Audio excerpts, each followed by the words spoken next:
Hey guys, so we have a nice little update on the Intlist situation. For those of you that don't know, Intlist is a website where broke losers, let me emphasize, broke losers, are able to take on bounties to throw a specific player's games. These games usually involved a high-ranked player or streamer.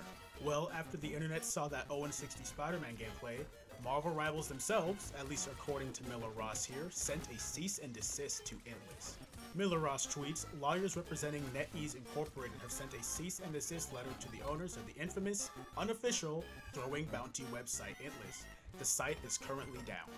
And for those of you wondering, Miller Ross isn't just some Joe Schmo tweeting this. He's in the Marvel Rival Content Creator Program, and everything he posts about the game has been true, at least from what I've seen, so I'm going to take his word on this. However, I did go into the Intlist Discord to do a little research. Now, I did my best to censor all of the names here, but we also will be talking about a specific person in these screenshots momentarily. As you can see here, I post a comment with the tweet from Miller Ross, and the first person to respond, I believe he's either the owner or somebody high up, says yes. Person number 2 says, wait, they for real sent you a cease and desist? Person number 1 says yes. Person number 2 says, Lamau. Person number 1 says, we took it down before they sent anything. Every decision was our own. Person number 2 says, oh, I see.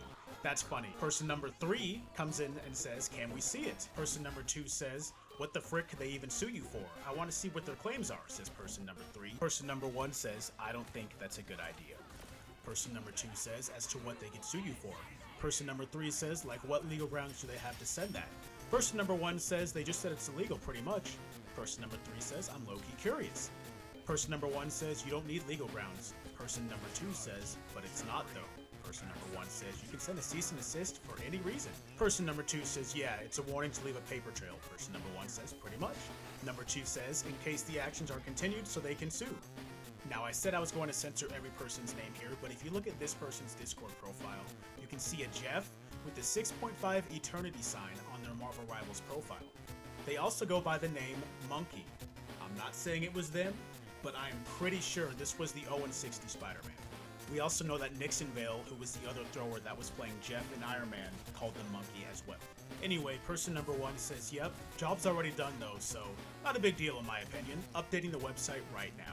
Now, if you go to intlist.org, you will see a new chapter, transitioning to a free platform. We're happy to see game developers taking a stronger stance on the problem the community care deeply about. We've made the decision to transition Intlist to a completely free documentation platform. No bounties, no payments, just transparency for the community. Now my question is, what do they need to document? I mean, if you're documenting throwers, all the throwers are in your Discord right now, so we've got them all. Anyway, huge W to Marvel Rivals for taking such a strong stance on this. At the time of me recording this video, Season 7 is in 8 days, and I'm very excited to see Black Cat and White Fox, at least that's what it's being teased as. But if you watched the entire video, have a very blessed day. I mean, if you didn't watch it or not, regardless, have a very blessed day, and thanks for watching. Peace!